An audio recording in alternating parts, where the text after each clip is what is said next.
Assalamualaikum warahmatullahi wabarakatuh. Waalaikumsalam warahmatullahi wabarakatuh. Bismillahirrahmanirrahim. Alhamdulillahi rabbil alamin. Wassalatu wassalamu ala ashrafil anbiya'i wal mursalin, imamil muttaqin, sayyidil ghurril muhajjalin, Sayyidina wa maulana Muhammadin wa ala alihi wa ashabihil mujahidin at-tahirin limin rahimakumullah. Kejadian dan keberadaan kita dalam kehidupan di dunia ini merupakan kejadian dan keberadaan yang terima jadi atau terima beres. Artinya, tidak seorang pun di antara kita yang dahulunya pernah mesen untuk punya potongan seperti yang sekarang ini, punya warna kulit seperti yang sekarang ini, punya bahasa seperti yang sekarang ini. Seluruhnya kita terima jadi. Oleh karena kita terima jadi, maka Allah tidak menilai manusia dari rupa dan potongannya, tidak juga dari harta bendanya. Bersabda Nabi kita, Innallaha la yanzuru ila suwarikum wa amwalikum, walakin yanzuru ila qulubikum wa a'malikum. Sesungguhnya Allah Subhanahu wa ta'ala tidak melihat potonganmu, tidak melihat harta bendamu, tetapi yang dilihat dan dinilai oleh Allah Subhanahu wa ta'ala tidak lain adalah hati dan amal perbuatanmu. Kenapa rupanya paras yang cantik tidak dijadikan penilaian utama oleh agama? Pertama, karena yang namanya cantik adalah relatif. Tergantung siapa yang memandang. Yang menurut saya cantik, menurut saudara belum tentu cantik. Dan yang menurut saudara cantik, menurut saya mungkin jelek, enggak ketulungan. Oleh karenanya, di kalangan para ahli cinta ada perbedaan pendapat.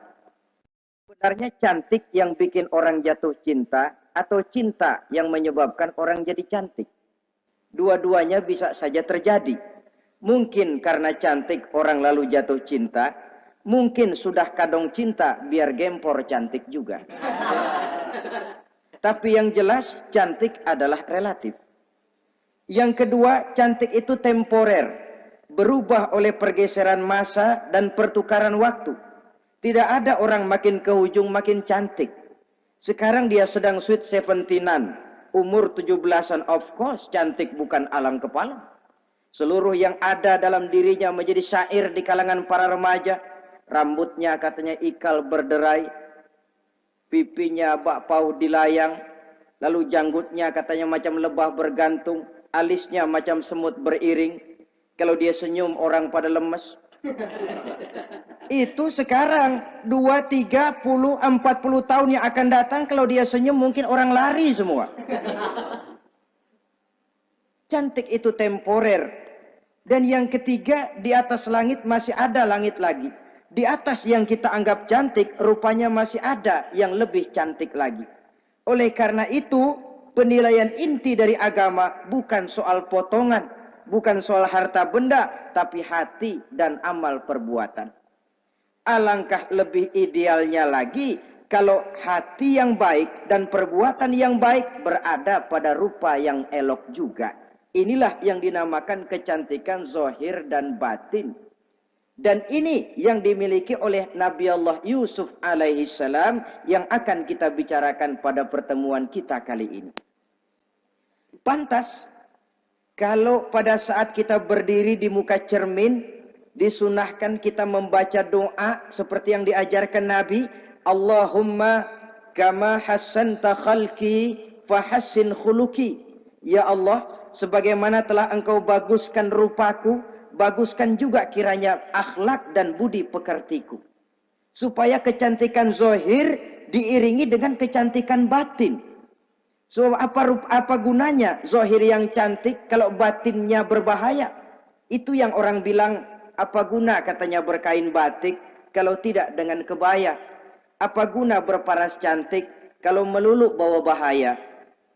Saudara-saudara yang saya hormati, Nabi Yusuf alaihi salam diberikan oleh Allah ketampanan zahir dan batin.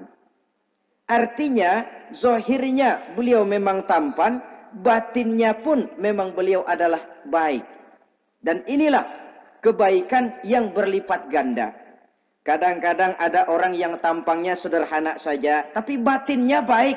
Itu lebih baik ketimbang yang zahir dan penampilannya baik, tapi batinnya rusak. Maka kebaikan yang dianugerahkan Allah dalam kehidupan ini, sesungguhnya bukan untuk to show only. Bukan cuma untuk sekedar dipamerkan, jadi kebanggaan. Macam kontes ratu-ratuan yang manfaatnya hampir tidak ada. Kecantikan untuk disyukuri. Kecantikan untuk digunakan kepada hal-hal yang bermanfaat sesuai dengan perintah dari yang memberikan kecantikan itu. Saudara-saudara yang saya hormati, Nabi Yusuf alaihi salam seorang nabi yang oleh Allah diberikan kecantikan zahir dan juga kecantikan batin. Beliau adalah putra dari Nabi Yakub, dari Nabi Ishak, dan dari Nabi Ibrahim alaihi salam. Artinya, ayah beliau bernama Nabi Yakub, kakeknya adalah Nabi Ishak, dan datuknya adalah Nabi Ibrahim alaihi salam. Ia bersaudara sebanyak 11 orang. Dari orang saudaranya ini hanya satu yang seibu sebapak, yaitu Benyamin. Sedangkan yang lain adalah saudara dari lain ibu. Nah, sejak kecil Nabi Yusuf ini sudah memperlihatkan tanda-tanda bahwa di kelak kemudian hari dia akan tumbuh menjadi seorang besar. Sebab itu wajar kalau ayahnya memberikan perlakuan yang agak istimewa kepada Nabi Yusuf.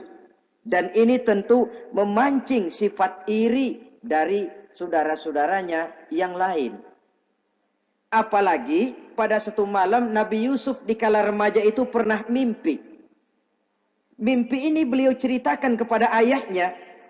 Kata beliau, "Ya abati, inni ra'aitu ahada asyara kawkaba wasyamsa wal qamara ra'aituhum li sajidin." Jadi satu hari Nabi Yusuf cerita kepada ayahnya, "Ayah, saya mimpi." "Mimpi apa Yusuf?" "Saya melihat dalam tidur saya ada 11 bintang, lalu matahari dan bulan. Saya lihat seluruhnya sujud kepada saya." Ayahnya mendengar mimpi ini, mengerti takwil. Lalu pesan kepada Nabi Yusuf, "Yusuf, mimpi ini jangan kau ceritakan kepada saudara-saudaramu. Mereka sudah punya pandangan yang tidak baik kepada dirimu. Kalau ini kau ceritakan, mungkin akan membahayakan bagi dirimu." Sebab rupanya, saudara-saudaranya yang lain ini iri hati kepada Nabi Yusuf. Yang memiliki keistimewaan dan mendapat perhatian istimewa juga dari orang tuanya. Saudara, kita tahu ini sesuatu yang wajar dalam kehidupan. Pepatah bilang, "Likulli zi ni'matin mahsudun." Tiap kali kita mendapat suatu nikmat, bakal ada orang yang hasud. Iri hati, dengki. Itu watak kehidupan. Kalau kita jatuh miskin, orang tepuk tangan. Kalau kita jadi kaya, orang tanya berdukun kemana. Wajar saja. Likulli zi ni'matin mahsudun. Tiap kali kita mendapat suatu nikmat, tentu ada yang hasud, ada yang iri, ada yang tidak senang. Begitu juga halnya dengan saudara-saudara Nabi Yusuf alaihi salam. Dan watak iri hati ini tidak cuma tinggal iri hati. Mereka buktikan lewat tindakan konkret. Suatu hari mereka musyawarah, saudara-saudara yang iri ini. Saudara-saudara, bapak kita nggak adil. Masa Yusuf mendapat perlakuan istimewa? Wa nahnu usbah, sedangkan kita ini golongan yang lebih besar. Dari 12 orang anaknya, masa cuma satu Yusuf yang mendapat perlakuan lebih istimewa? Kita ini yang 11 dianggap angin apa? Nggak adil abah kita ini. Iya, tapi caranya bagaimana? Apa kita omelin bapak? Jangan. Habis Yusuf singkirin. Kalau Yusuf nggak ada, kan anaknya tinggal kita. Praktis, perhatiannya seluruhnya akan tercurah kepada kita. Nah, saya ingatkan, bahwa hasud sering mendorong orang untuk melakukan segala macam cara. Artinya orang itu kalau sudah dibakar sifat dengki, iri hati, dia rela melakukan apa saja. Pertama, agar nikmat yang ada pada diri orang lain hilang. Yang kedua, supaya nikmat itu pindah kepada dirinya. Andai kata tidak pindah kepada dirinya, ya hilang sajalah. Jangan orang lain yang dapat nikmat. Ini watak hasud. Ingin nikmat orang lain pindah kepada dirinya, atau hilang walaupun tidak pindah kepada dirinya, tapi yang bersangkutan tidak lagi mendapat nikmat. Untuk itu segala macam cara akan dilaksanakan. Ini dicontohkan dari usaha yang dilaksanakan oleh saudara-saudara Nabi Yusuf alaihissalam. Oke, setuju. Kita singkirkan Yusuf. Tapi caranya bagaimana? Gampang. Bunuh saja. Kalau bunuh sih, rasa-rasanya tidak sampai hati. Membunuh Yusuf. Lalu bagaimana? Kita kucilkan saja dia. Kita asingkan dari sini, kita buang jauh-jauh. Supaya dia tidak ada lagi kelihatan dalam pandangan Abah. Kalau dia sudah tidak ada dalam pandangan Abah, yang dilihat cuma kita dan seluruh kasih sayangnya akan tercurah kepada kita semua. Nah, setujulah kalau itu. Caranya nanti kita atur belakangan. Jadi satu hari permisilah saudara-saudaranya ini kepada Nabi Yakub. Abah, kami permisi mau pergi main-main dan Yusuf akan kami ajak. Kata Nabi Yakub, saya khawatir. Nabi Yakub sudah melihat gelagat yang tidak baik. Sudah ada semacam firasat. Saya khawatir kalau Yusuf kau bawa, nanti dia akan kena celaka. Atau dimakan oleh serigala, sedangkan kamu nanti akan lalai. Kata anak-anak yang lain, percaya dah Pak, saya akan jaga. Saya kan saudaranya, masa tega membiarkan Yusuf celaka atau dimakan serigala. Pokoknya aman, sip dah.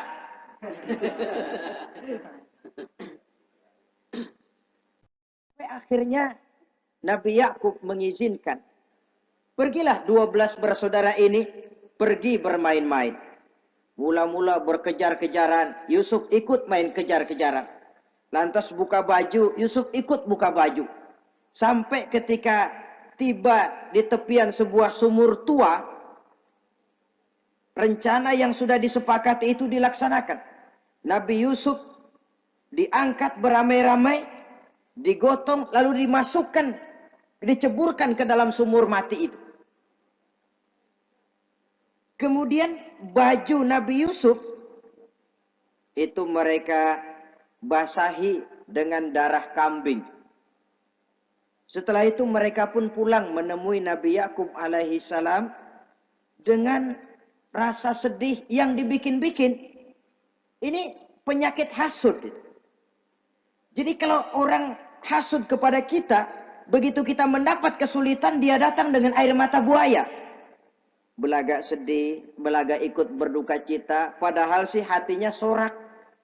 Padahal batinnya girang bukan main. Pak, saya ikut berduka cita, Pak, saya ikut sedih. Padahal hatinya biar mampus loh. Ini yang dilakukan oleh saudara-saudara Nabi Yusuf. Mereka datang dengan air mata berurai, nangis, Abah. Ketika kami sedang main-main, Abah. Kami lupa, kami tinggalkan Yusuf sendirian. Ketika kami balik, kami cuma mendapati bajunya sudah berlumur darah. Barangkali saudara kami Yusuf dimakan oleh serigala. Nabi Yakub tercenung. Ternyata firasatnya adalah benar. Baju Nabi Yusuf itu yang berlumur darah kambing, buatan saudara-saudaranya yang hasud tadi, diciumi dan dipeluk oleh Nabi Yakub.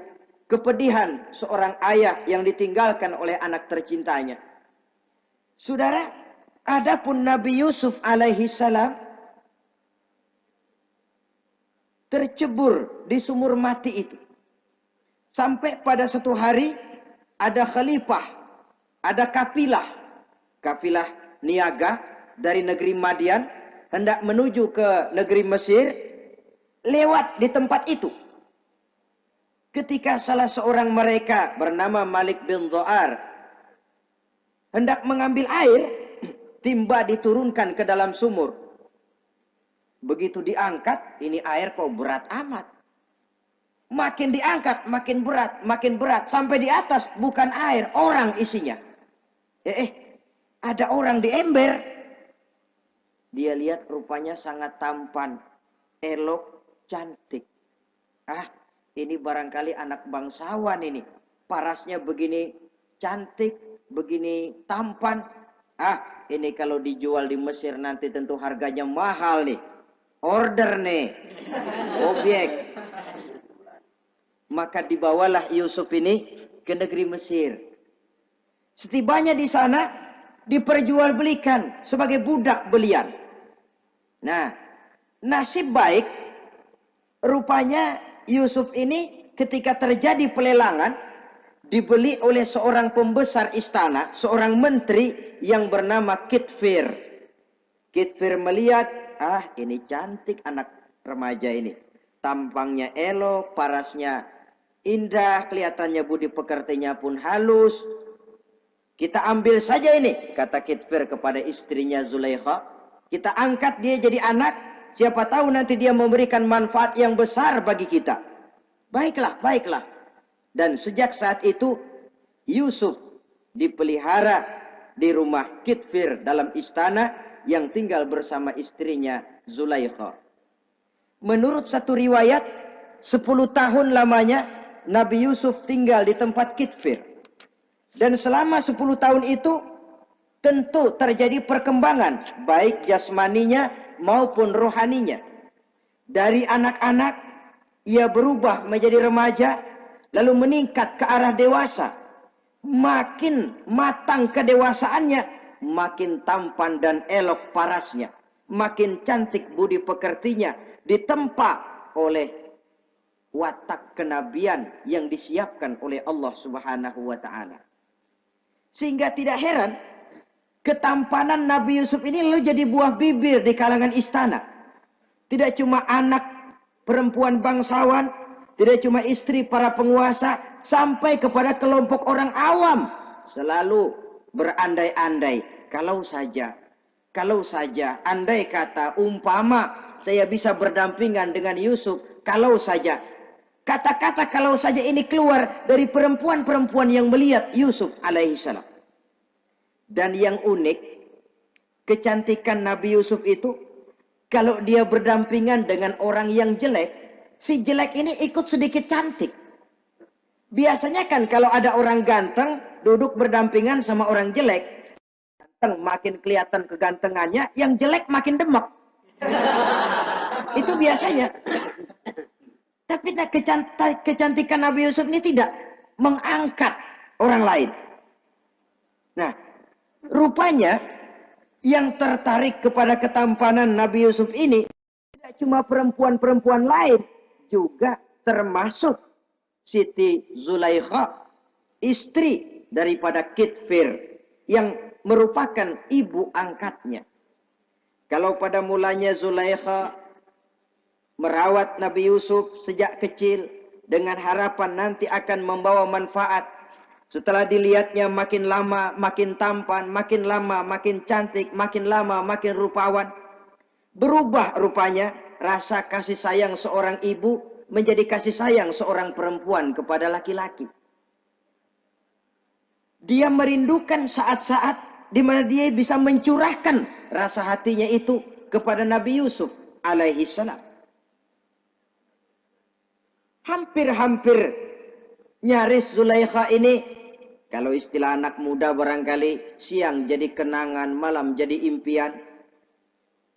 Kemanapun dia pergi, bayangan Yusuf juga yang selalu menggodanya. Selalu ditunggunya saat-saat yang mungkin untuk dia bisa menyampaikan hasrat hatinya kepada Nabi Yusuf alaihi salam. Dan saat itu pun datang. Satu hari Kitfir harus menghadiri persidangan negara. Rumah besarnya lenggang, para pembantu kebetulan tidak seorang pun ada di dalam. Inilah saat yang ditunggu-tunggu oleh Zulaikha.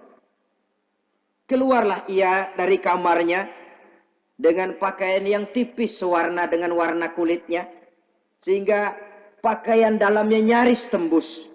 dengan langkah yang diatur sedemikian rupa, memancing rangsangan, ia datang menghampiri Yusuf alaihi salam.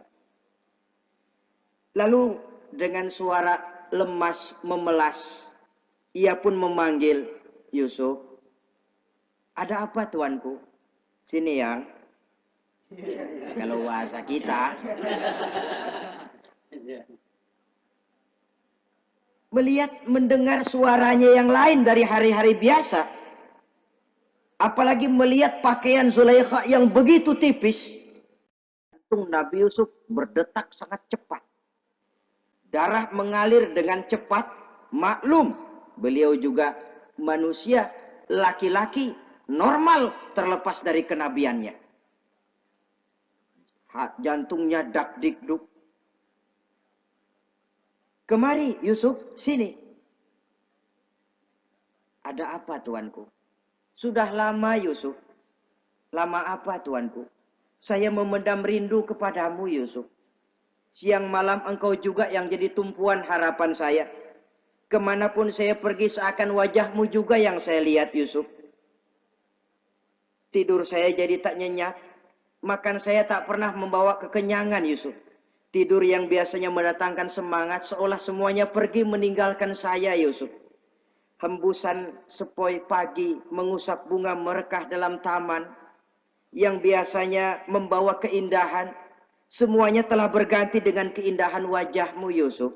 Sinilah sebentar, penuhi hasrat hati saya. Saya segan tuanku. Segan kenapa Yusuf? Saya tidak mau mengkhianati tuan saya yang telah berbuat baik kepada saya. Apakah saya juga tidak pernah berbuat baik kepadamu? Benar, tuan juga berbuat baik kepada saya. Tapi pantang saya mengkhianati majikan saya. Yusuf, sekarang kesempatan yang baik. Kitfir, suami saya, sedang menghadiri persidangan penting di negara, di istana. Dan rasanya akan lama dia baru kembali. Sementara para pembantu kita tidak ada di sini.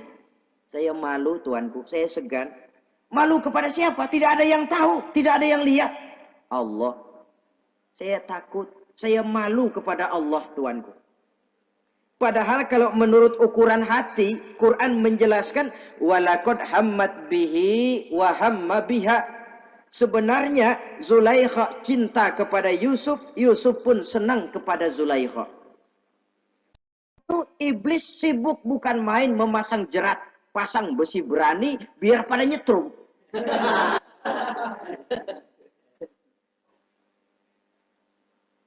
Zulaikha senang Yusuf, Yusuf sebenarnya pun secara manusiawi menyenangi Zulaikha. Walaula an ra'a burhana rabbih. Tapi Yusuf ketika itu melihat larangan Allah, peringatan Allah. Seolah-olah dia lihat Allah mengatakan, Yusuf, ini letter S. Dilarang parkir di sini. Menurut satu riwayat, Nabi Yusuf melihat ayahnya, Nabi Yakub, melambai-lambaikan tangan menyetop. Seolah-olah melarang dia meneruskan langkahnya. Riwayat lain menjelaskan, seolah-olah Nabi Yusuf dibisiki oleh malaikat Jibril. Yusuf, kalau kamu kalah sekarang, kamu sama saja gajah kemasukan semut di kupingnya terus mati. Tapi kalau kamu menang, kamu adalah gajah yang tidak terkalahkan. Ada semut mati oleh, ada gajah mati oleh semut. Alangkah memalukan. Binatang yang begitu besar jatuh hanya oleh binatang yang begitu kecil. Artinya apa? Kau akan jadi orang besar Yusuf. Apakah harus gagal dan jatuh cuma karena bujuk rayu seorang perempuan macam ini? Satu riwayat menjelaskan semacam itu. Sehingga mantap Yusuf, maaf tuanku, saya malu kepada manusia, saya malu kepada majikan, tapi saya lebih malu lagi kepada Allah. Saat ini majikan tidak tahu, orang seorang pun tidak ada yang lihat, tapi Allah pasti lihat. Itu yang saya malu. Ah Yusuf, jangan sok kalem. Mumpung situasi mengizinkan, mubazir nih. Zulaikha pun berangkat pergi ke tempat pembaringan, ke tempat tidur. Lalu dengan pose yang merangsang, aduhai, melambai-lambaikan tangannya, hai talak, Yusuf sini, Yusuf kemari. Nabi Yusuf dipelihara oleh Allah. Ketika Nabi Yusuf tetap menampakkan keengganannya, Zulaikha jadi berang. Ya namanya istri pembesar ditolak oleh anak muda yang menurut penilaian dia nggak ada apa-apanya. Lu kan kecemplung di sumur, gua pungutin. Cuma sekedar segini aja nggak mau nurutin. Kebangetan amat. Bukan Zulaikha kalau nggak nekat. Dia bangun dari pembaringannya. Gemes. Dia hampiri Yusuf. Kalau cara kita diunyeng Yusuf itu. Dipaksa. Nabi Yusuf berlari ke arah pintu. Ditarik bajunya dari belakang oleh Zulaikha. Sobek belakang bajunya ini. Begitu baju sobek, pintu terbuka, Kitfir, suami Zulaikha datang. Orang Arab bilang yumsak mablul, ketangkep basah. Ketangkep basah. Merah pada muka Zulaikha. Sementara Kitfir pun matanya merah. Tapi Nabi Yusuf tenang-tenang saja. Ya wong nggak salah. Tenang-tenang saja Nabi Yusuf. Bukan tenang karena pengalaman. Tenang karena memang tidak berbuat yang negatif. Kadang-kadang ada juga yang tenang tapi pengalaman. Oh buaya itu. Kita ketahuan kepentok, ketangkep hansip, anteng aja. Itu bukan nggak salah, badak. Nabi Yusuf tenang karena memang tidak berbuat salah apapun. Nabi Yusuf tenang karena yakin dirinya benar. Sehingga mantap menghadapi kedatangan Kitfir yang sangat tiba-tiba itu. Adapun Zulaikha ketika melihat suaminya berdiri di muka pintu, cepat-cepat dia berubah siasat. Inilah salah satu kelihayan makhluk bernama perempuan. Dia pandai bersalin rupa, dia pandai bermain minyak di atas air. Melihat suaminya datang, roman mukanya pun menjadi sedih. Air mata berurai membasahi pipi. Papa, katanya. Apa balasan bagi orang yang mau menistakan istri papa? Maksudmu apa, Zulaikha? Yusuf gile. Dia mencari kesempatan dalam kesempitan. Dia mau menodai kehormatan saya. Dia hendak memperkosa saya. Kata Nabi Yusuf, bukan saya, Tuan. Saya enggak. Yang benar Yusuf, enggak. Zulaikha yang memaksa saya. Betul Zulaikha, tidak. Yusuf yang memaksa saya. Sampai akhirnya salah seorang dari isi rumah itu memberikan jalan keluar. Tuan Kitfir, begini saja. Sulit memang untuk dilacak kebenarannya. Cuma periksa saja baju Yusuf. Kalau bajunya sobek di belakang, Yusuf benar. Zulaikha salah. Kalau baju Yusuf sobeknya di depan, Zulaikha yang benar. Yusuf yang salah. Nah, apa artinya itu? Kalau bajunya sobek di belakang kan artinya Yusuf kabur ditarik dari belakang. Tapi kalau bajunya sobek di depan, itu artinya Zulaikha nyakar-nyakarin baju Yusuf dari depan. Lihat saja. Pokoknya kalau bajunya sobek di belakang, Yusuf benar, Zulaikha salah. Kalau baju Yusuf sobek di depan, Yusuf salah, Zulaikha benar. Ketika diperiksa, dicek bajunya, betul sobek di belakang. Artinya Yusuf benar, Zulaikha yang salah. Kata Kitfir, Zulaikha, jelas sudah bagaimana kejadian yang sebenarnya. Oleh karena itu, bertaubatlah kamu kepada Allah. Dan kau Yusuf, jangan ceritakan peristiwa aib ini kepada siapapun. Untuk menjaga nama baik kita bersama. Baik Tuan. Saudara-saudara kaum muslimin yang saya hormati. Tapi ya bagaimana? Serapi-rapinya menyimpan barang busuk, toh akhirnya tercium juga. Gosip ini Akhirnya tersiar di mana-mana, terutama di kalangan para pembesar. Sehingga kalau kumpul para istri pejabat, Zulaikha jadi bahan gunjingan. Kan main bini menteri demen sama budaknya. Nggak salah apa tuh? Jadi bahan ejekan. Ya sebab tentu ukuran mereka yang belum pernah ngelihat Yusuf, kalau duren ketemu duren dong. Masa duren ketemu ketimun ya bonyok. Artinya nggak seimbang. Masa istri bangsawan tergila-gila sama anak angkatnya, sama budak beliannya, nggak masuk rasio itu. Zulaikha dengar berita macam itu. Sampai dalam hatinya, pantas saja kamu ngenyek saya, kamu meremehkan saya, karena kamu belum pernah lihat potongan Yusuf bagaimana. Akhirnya dalam hati Siti Zulaikha ini timbul semacam dendam. Suatu saat gua kerjain lo. Caranya gimana? Satu hari para istri bangsawan ini diundang ke tempat Siti Zulaikha. Duduk di satu ruangan luas. Setelah duduk dihidangkan makanan. Makanannya aneh. Cuma buah sama pisau. Ketika buah dan pisau sudah siap, satu orang satu. Ketika mereka sedang mengupas itu, Zulaikha berkata kepada Nabi Yusuf, Yusuf, kau jalan dari sini ke sana, melintas. Kayak peragawati gitu. Untuk apa Tuhan? Pokoknya jalan aja dah. Nabi Yusuf jalan. Sejak beliau melangkah ke ruangan itu, semua mata perempuan-perempuan bangsawan yang lagi ngupas buah, semuanya tertuju kepada Yusuf. Ada yang matanya emang belok, makin belok. Ada yang ngeliatin campur mulutnya menganga. Apa kata mereka? Falamma ra'ainahu akbarnahu wa qatta'na aydiyahunna wa qulna hasya lillah ma hadza bashar in hadza illa malakun karim. Falamma ra'ainahu, ketika perempuan-perempuan itu melihat Yusuf, akbarnahu, mereka agungkan Yusuf.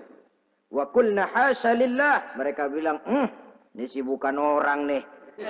Ini malaikat nih. Bukan orang. Nah, orang segini cakepnya. Artinya belum pernah mereka lihat paras yang secantik dan setampan itu. Akibatnya apa?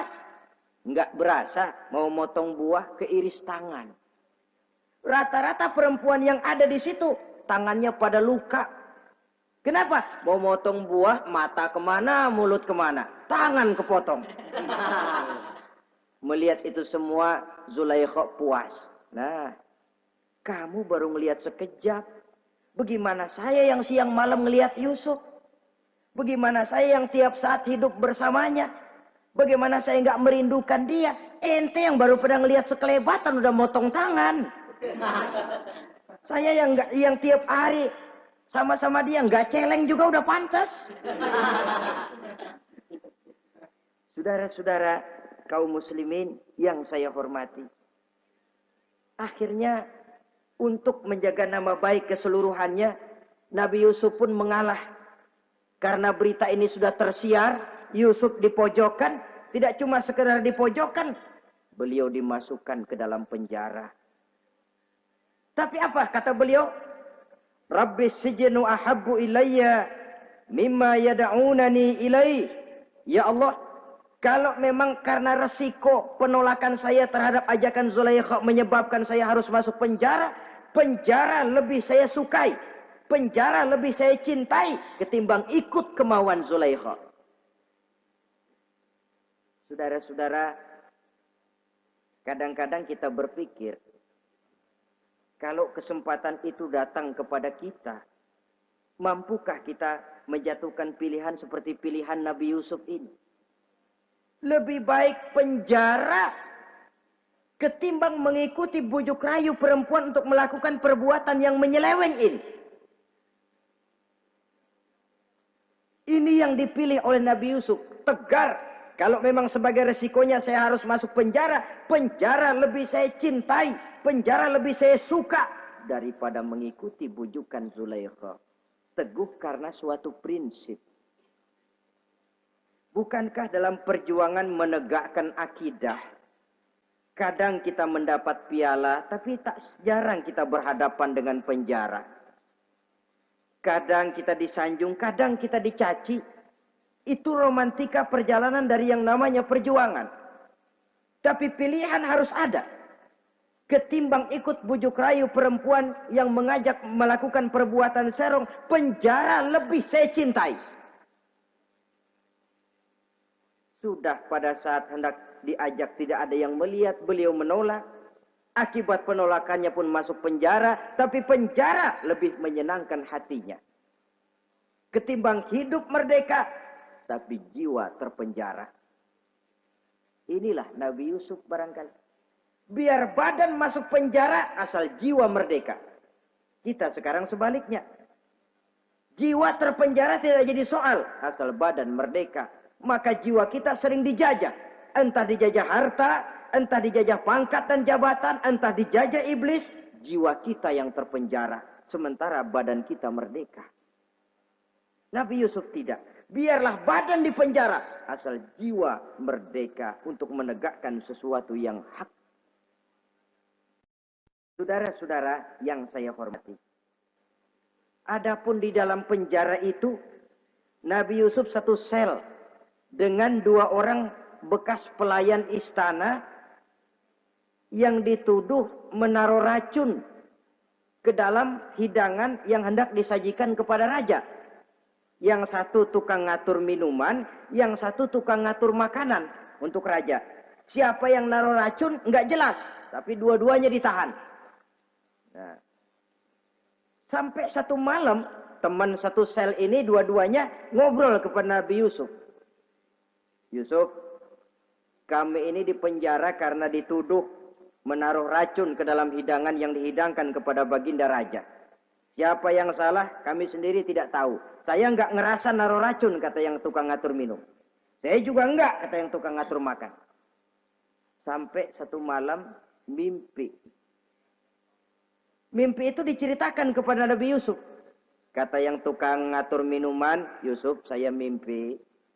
Saya memeras anggur, lalu menghidangkannya kepada baginda raja. Apa arti mimpi saya? Kata yang tukang hidangin makanan, kalau saya Yusuf, saya ngimpi menjunjung roti di atas kepala saya, itu roti dipatokin burung.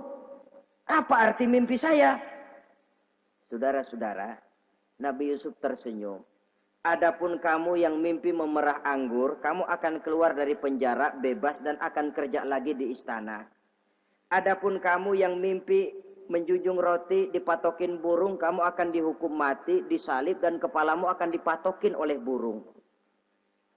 Ini tukang roti ngotot, bisa aja lu ah. Ya lempengan apes ramalannya. Ya bukan soal bisa nggak bisa, lihat aja kenyataannya. Cuma kepada kamu yang tukang ngatur minuman, saya pesan kalau nanti kamu bebas kembali di istana raja, tolong ceritakan ihwal saya kepada baginda raja ini. Saya mendekam di penjara ini tanpa berbuat salah apapun. Baik, insya Allah Yusuf. Dan ketika persidangan memutuskan seperti tepat yang diramalkan Nabi Yusuf. Si tukang menghidangkan makanan dihukum mati, si tukang menghidangkan minuman kembali kerja di istana. Tapi begitu kerja, dia lupa sama pesan Nabi Yusuf. Itu biasanya watak orang memang begitu. Kalau dalam keadaan kepepet, macam-macam janjinya. Begitu keadaannya longgar, lupa sama janjinya. Sehingga ada pepatah katanya, nolongin anjing kejepit. Waktu kejepit, kaing-kaing minta ditolongin. Begitu udah rapi ditolongin, yang nolongin bisa digigit. Saudara hadirin yang saya hormati, sampai bertahun-tahun Nabi Yusuf mendekam dalam penjara. Tapi itulah yang menambah kedewasaannya. Maka orang beriman ya, yang mantap nilai imannya, tempat tidak jadi soal. Kadang-kadang dia merasakan penjara lebih indah dari alam terbuka. Banyak orang-orang beriman yang justru di penjara menghasilkan karya-karya besar. Kita tahu misalnya almarhum Hamka, justru di penjara bisa menyelesaikan tafsir Al-Azharnya. Salah satu karya besar pujangga terkemuka ini. Macam Hasan Al-Banna, Abdul Qadir Audah, dan banyak lagi tokoh-tokoh Ikhwanul Muslimin merasakan justru penjara itu bagaikan sorga. Kenapa? Mereka yakin di penjara untuk sesuatu yang benar. Maka tempat tidak pernah jadi masalah.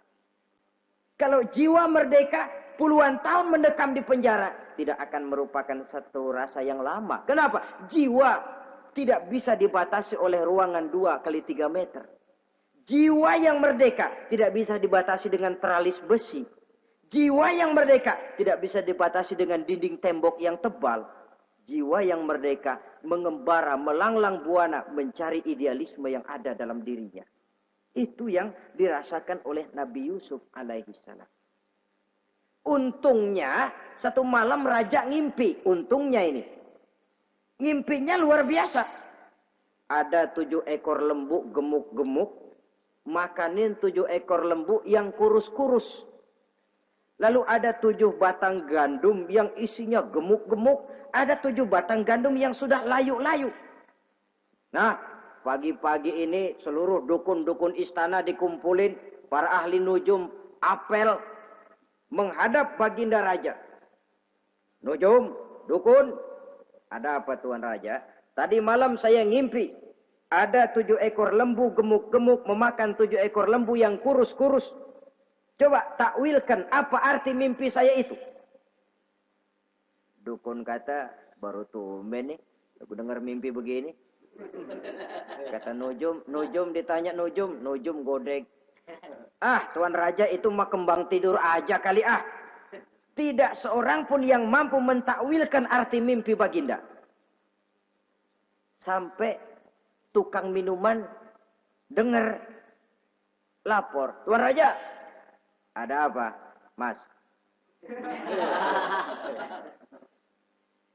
Saya waktu di penjara, ada seorang anak muda namanya Yusuf. Dia mentakwilkan mimpi saya dan pas seperti takwilnya. Ah, panggil Yusuf. Dipanggil Yusuf. Dibukain pintu penjara, masuk tukang anggur, tukang minuman ini. Yusuf, ente, iya. Kemana aja? Itu dia Yusuf, kelupaan. Iya, kalau kelupaan sehari 2 hari barangkali bisa ditolerir. Kelupaan bisa tahunan.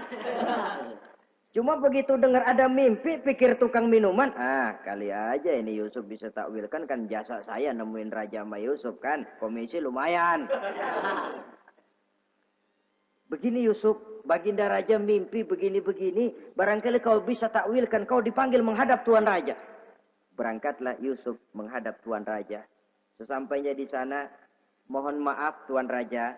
Menurut takwil saya, arti mimpi Tuan Raja itu akan datang satu masa di mana 7 tahun lamanya negara ini subur, makmur, aman, tentram, gemah, repah, loh jenawi, toto tentrem, kertora harjo. Tapi akan datang setelah itu 7 tahun lamanya di mana musim kemarau membahana, tanah menjadi kering, gagal, rakyat diancam kelaparan. Dan kita harus siap-siap untuk itu. Itu takwil mimpi Tuhan. Caranya bagaimana Yusuf mengatasi krisis kelaparan ini? Ya kita bikinlah gudang-gudang untuk menyimpan makanan. Kalau lagi panen jangan mumpung. Ingat pada suatu saat kita akan paceklik. Sehingga kata orang-orang tua dulu, kalau lagi sehat ingat dong bakalan sakit. Kalau lagi kaya ingat dong bakalan miskin. Semuanya itu milik daripada kehidupan. Tidak ada orang yang ketawa terus dalam hidup. Tidak ada orang yang nangis terus. Semuanya silih berganti, datang pergi, patah tumbuh, hilang berganti. Dunia hari ini bikin kita ketawa, besok dia buat kita menangis. Hari ini dibuatnya kita senyum, besok dibuatnya kita berurai air mata. Hari ini dijadikannya kita kaya, besok dijadikannya kita kere. Pantas kalau orang bilang, wamal hayatud dunya, Allah mengatakan wamal hayatud dunya illa lahun wala'ib. Hidup dunia ini cuma sandiwara. Tiap kita sekarang sedang memegang peranan. Ketika memegang peranan, ya jadi orang kaya peranan, jadi kiai peranan, jadi jenderal peranan. Sama saja dengan wayang golek. Gatot Kaca yang bertulang kawat berotot baja, punya ajian beraja musti, gagah perkasa, bisa terbang di angkasa. Hebat perkasa Gatot Kaca. Kapan? Waktu dipegang dalang. Betul apa benar? Gagahnya Gatot Kaca, sakti mandragunanya sang Gatot Kaca. Kapan itu? Waktu dipegang dalang. Begitu peranannya selesai, sama dalang dimasukin ke kotak, diem aja Gatot Kaca. Terbang kek? Enggak, diem aja. Begitulah kehidupan ini. Gagah kita menyandang bintang 4 di pundak. Gagah kita membawa harta yang banyak. Gagah kita membawa jabatan ini dan itu. Waktu oleh sang sutradara dimasukkan ke dalam lubang yang luasnya tidak lebih 1 kali 2 meter. Enggak bekutik. Enggak ada yang lawan. Jenderal yang berbintang 4 dilonjorin, dia yang lihat anteng aja. Habis peranan sudah sampai di situ. So, itu wajar. Kata Nabi Yusuf, kalau lagi panen, ingat pada suatu saat kita akan paceklik. Jangan giliran panen, panen besar. Di daerah-daerah kita lihat, sudah panen pesta pora. Bukan bersyukur kepada Allah. Tapi kegembiraan itu diwujudkan dalam bentuk lain. Tontonan yang membuat lupa diri, bermabuk-mabukan. Sehingga kadang-kadang kalau di daerah itu katanya kalau musim panen, musim kawin. Musim paceklik, musim cerai. Saudara-saudara kaum muslimin yang saya hormati. Karena itu, dalam satu hadis Nabi ingatkan, ta'arraf ilallah firraha ya'rifka fisyiddah. Ingatlah kepada Allah di waktu kamu senang, supaya Allah ingat kepadamu waktu kamu susah. Kalau waktu senang kita lupa kepada Allah, ya wajar. Kalau waktu susah, Allah juga lupain kita. Dalam terjemahannya dengan kehidupan beragama, wa man a'rada an zikri fa inna lahu ma'isyatan dhanka wa nahsyuruhu yaumal qiyamati a'ma. Siapa yang berpaling daripada peringatanku, kata Allah, aku akan berikan dia penghidupan dan kehidupan yang sempit. Sempit itu apa lalu tidak punya duit? Punya duit. Apa tidak punya harta? Banyak harta. Tapi banyaknya harta, tumpukan duit tidak membuat hatinya makin luas. Tidak membuat hidupnya makin lapang. Sempit, sempit, dan sempit. Itu azab. Yang paling celaka, wa nahsyuruhu yaumal qiyamati a'ma. Di akhirat kami kumpulkan dia bersama orang-orang buta. Allahu Akbar. Di padang mahsyar, dikala orang sibuk, pusing dengan urusan masing-masing, buta lagi. Yang enggak buta aja pusing. Mereka teriak-teriak, qala rabbi lima hasyartani a'ma wa qad kuntu basira. Ya Allah, kenapa kami buta padahal waktu di dunia kami melihat? Allah jawabnya enak aja. Kadzalika atatska ayatuna fanasitaha wa kadzalika al-yauma tunsa. Rasain dulu. Dulu waktu di dunia datang peringatanku pada belaga pilon, kamu lupakan, sekarang juga pantas kamu dilupakan. Waktu susah kamu lupa, waktu senang kamu lupa Allah. Waktu susah juga pantas kamu dilupakan Allah. Waktu di dunia kau berpaling dari peringatan Allah. Kalau sekarang Allah berpaling kepadamu juga adil. Walaupun kalau Allah mau tidak berpaling juga adil. Sebab Allah itu mutlak. Tidak ada yang membatasi apa yang dimaui oleh Allah. Saudara-saudara kaum muslimin, itu pesan Nabi Yusuf. Bikin gudang yang besar, simpan bahan makanan untuk persediaan musim kemarau. Kalau begitu sekalian aja deh Yusuf. Sekalian bagaimana Tuan Raja? Kau saya angkat jadi menteri urusan makanan dan urusan kemakmuran. Tuan Raja, apa enggak terburu-buru?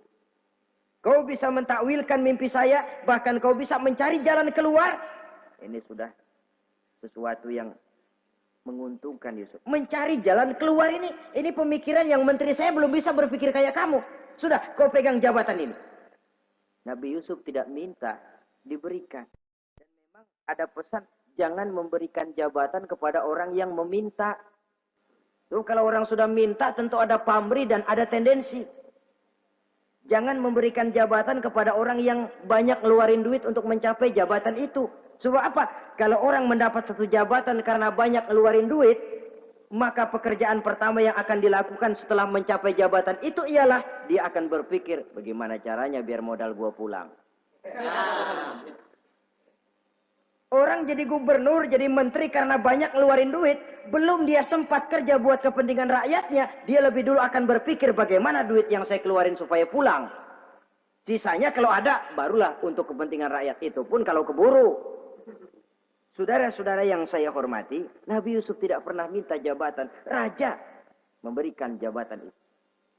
Dan tepat seperti takwil beliau, musim kemarau datang, rakyat dilanda kelaparan, lalu berbondong-bondong ke istana mencari bahan makanan. Yusuf langsung mendrop bahan makanan ini.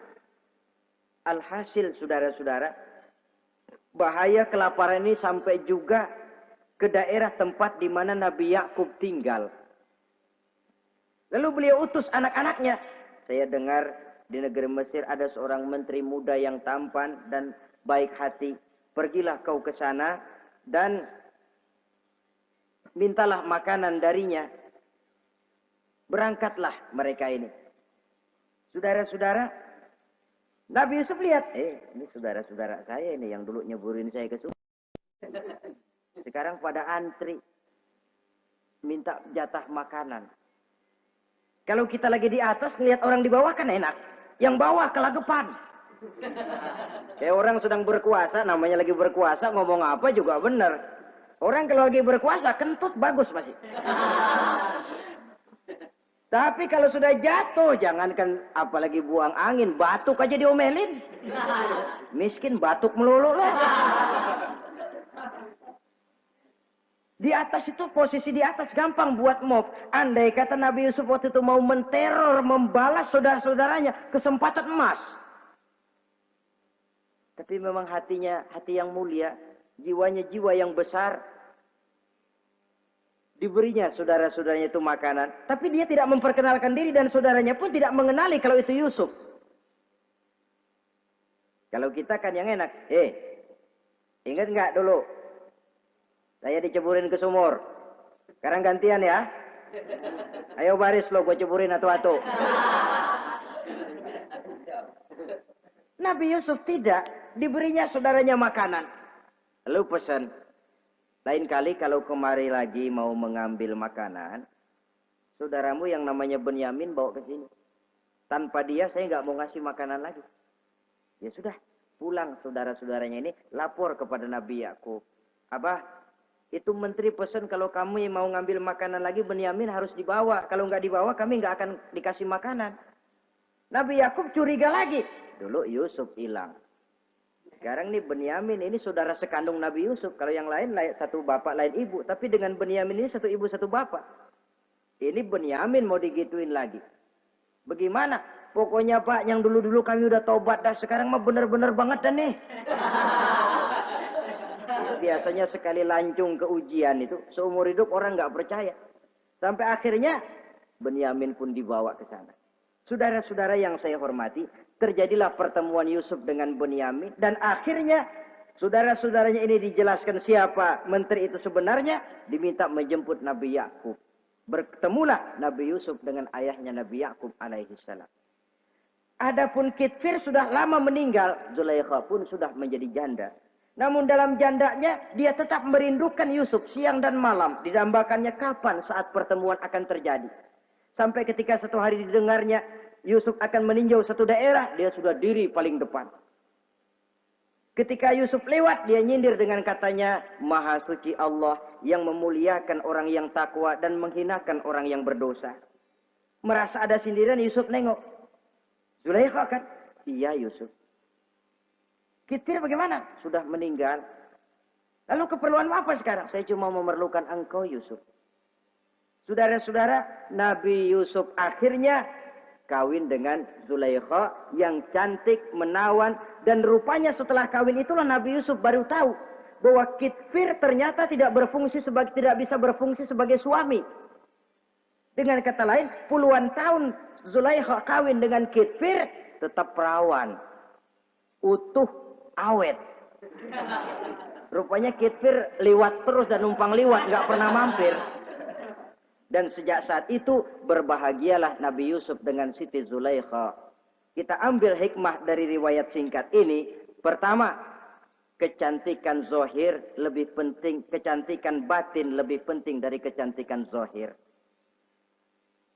Alangkah lebih baik lagi kalau kecantikan zohir itu berpadu dengan kecantikan batin. Karena dalam pandangan Islam, Allah tidak menilai manusia dari rupa dan harta, tetapi dari hati dan amal perbuatan.